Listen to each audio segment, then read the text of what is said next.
On vient de voir que l'assassinat de Markovic, qui était au service d'Alain Delon, mais qui était une petite crapule, s'est transformé en scandale politique, puisque le nom de Madame Pompidou, la femme de Georges Pompidou, a été mêlé aux partous qu'organisait ce maître chanteur.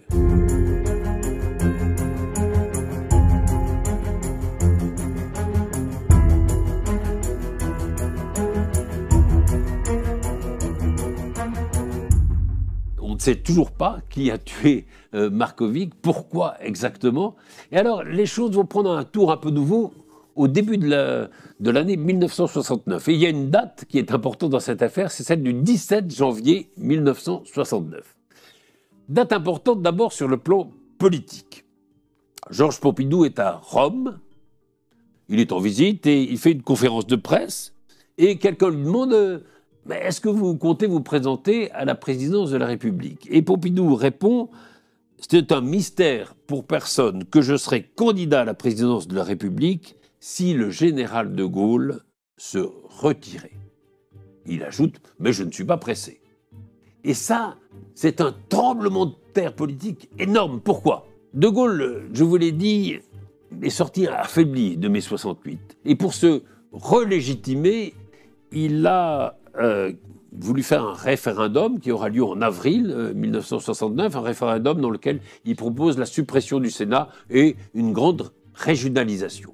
Mais jusqu'à présent, à chaque fois qu'il faisait un référendum, il mettait son siège en jeu. Si vous ne répondez pas oui, je m'en vais. Il fait la même chose en 1969, sauf que jusqu'à là, il a gagné assez facilement ses référendums. Là, les sondages montrent que ça passera, si ça passe, ça passera de très peu. Il y a déjà pas mal de gens qui ont participé à la majorité gaulliste, comme Valéry Giscard d'Estaing, qui se sont prononcés pour le non. Et le fait que Pompidou, qui a été son Premier ministre, qui a été son principal collaborateur, dise « oui, je suis prêt à être président de la République si jamais le général de Gaulle se retire », c'est évoquer l'hypothèse que le non peut l'emporter et que le général de Gaulle va se retirer, mais que ce n'est pas grave puisque Pompidou est là. Donc, tremblement de terre chez les gaullistes, trahison, on entend le mot de trahison, Pompidou aurait trahi le général de Gaulle. C'est donc un événement fondamental de la Ve République qui vient de se jouer. Et psychologiquement, pourquoi Pompidou, qui est quand même été très fidèle à de Gaulle, dit ça? Eh bien, probablement à cause de l'affaire Markovic, parce qu'il considère que pendant l'affaire Markovic, en ne le prévenant pas, en ne le protégeant pas, le général de Gaulle lui a manqué. 17 janvier 1969, alors là on était à Rome, on va à Toulon maintenant, et François Marc-Antony dans une boîte de nuit qui s'appelle Le Monseigneur, et là, les policiers viennent le cueillir, viennent l'arrêter. Il est furieux, Marc-Antony. Il dit comment? Mais les lettres, elles me mettaient en cause moi, mais elles mettaient aussi en cause Alain Delon. Pourquoi vous n'arrêtez pas Alain Delon? Il a l'impression de payer pour tout le monde. Il a l'impression qu'il faut un coupable et que on l'a trouvé faute de mieux. Il fera 1 an de prison.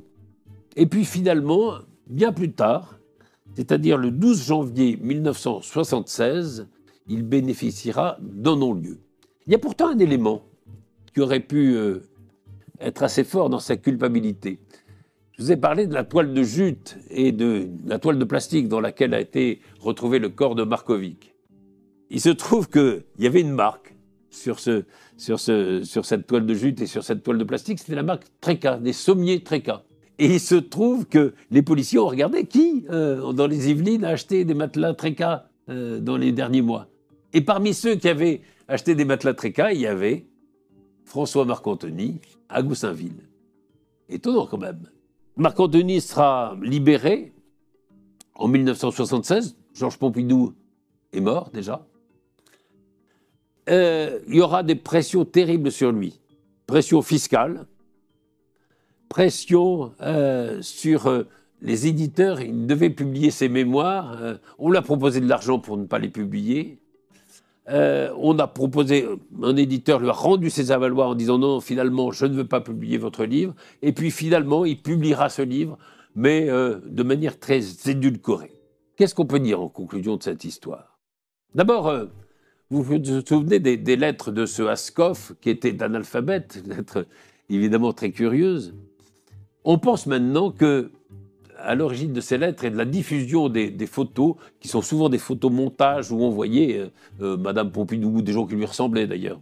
C'était des montages assez grossiers. C'est le SDEC, c'est-à-dire les services secrets qui seraient à l'origine de ces photomontages et à l'origine de l'utilisation de cette affaire comme pour faire d'un fait divers une affaire politique, c'est-à-dire pour faire une affaire qui allait nuire à Pompidou ou l'empêcher de se présenter ou faire en sorte que sa candidature soit plombée. C'est le SDEC qui était derrière ça. Le SDEC, c'est l'ancêtre de la DGSE. Donc, à l'évidence, on s'est servi de ce fait divers pour nuire à Georges Pompidou. Après, est-ce qu'on n'a pas voulu savoir la vérité? Pourquoi y a-t-il eu ce non-lieu contre François Marcantoni? Est-ce que ça n'était pas tout simplement pour éviter qu'il y ait un procès et qu'il se dise des choses, comme on a fait en sorte qu'il ne publie pas ses mémoires? En tout cas, l'histoire raconte, et Georges Pompidou l'a confirmé, que jusqu'à sa mort, il portera sur lui un petit carnet noir, en cuir, dans lequel il y a les noms de tous ceux qui l'ont trahi ou qui lui ont manqué dans cette affaire. Il est possible que dans ces noms, il y ait eu le nom du ministre de l'Intérieur de l'époque, Raymond Marcellin. Et pourtant, il a gardé, quand il a été élu, Raymond Marcellin à l'intérieur. Est-ce que c'était pour mieux le tenir? En réalité, il y a deux thèses sur l'assassinat de Markovic. Il y a eu un livre assez récent de Hervé Catégnaud qui s'appelle Un cadavre sur la route de l'Élysée, qui confirme en effet la thèse du complot politique, mais qui accuse très directement François Marcantoni d'avoir tué Markovic. Et puis, il y a une autre thèse qui est défendue par Christian Châtillon. Christian Châtillon, c'est le biographe de Marcantoni, il l'a connu, il l'a bien connu. Et Châtillon raconte que, presque un peu avant de mourir, il est allé à Goussainville voir François Marcantoni, et que François Marcantoni l'a amené dans une petite chapelle, comme ça. Il y avait une croix, il y avait la photo de sa mère, et Marcantoni a dit « Je le jure devant Dieu et le portrait de ma chère maman, je n'ai jamais tué ce minable de Markovic. » Alors vous me direz ah, « Oui, mais quand même, le matelas Tréca, c'est quand même le matelas de Markovic. » Alors, ce qui est possible, peut-être que Marcantoni a aidé à cacher le cadavre de Markovic, qu'il a prêté sa toile de jute et son plastique du matelas Tréca, mais qu'il l'ait tué, c'est beaucoup moins vraisemblable. Et il y a d'ailleurs une lettre qui va paraître quelques mois plus tard, parce que Alain Delon était menacé de mort dans cette affaire. Et il a publié une lettre dans Paris Match, une lettre au président de la République, qui était Georges Pompidou, et dans laquelle il dit en gros, écoutez, je vous ai protégé, protégez-moi. Comme si, voilà, Delon et Marcantoni avaient été utiles pour protéger Georges Pompidou contre les attaques dont il était l'objet. Pour terminer, on peut peut-être citer cette phrase assez sublime de Marcantoni.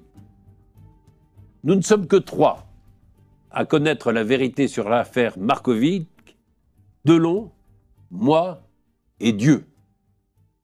Et Dieu, il ne balance jamais. »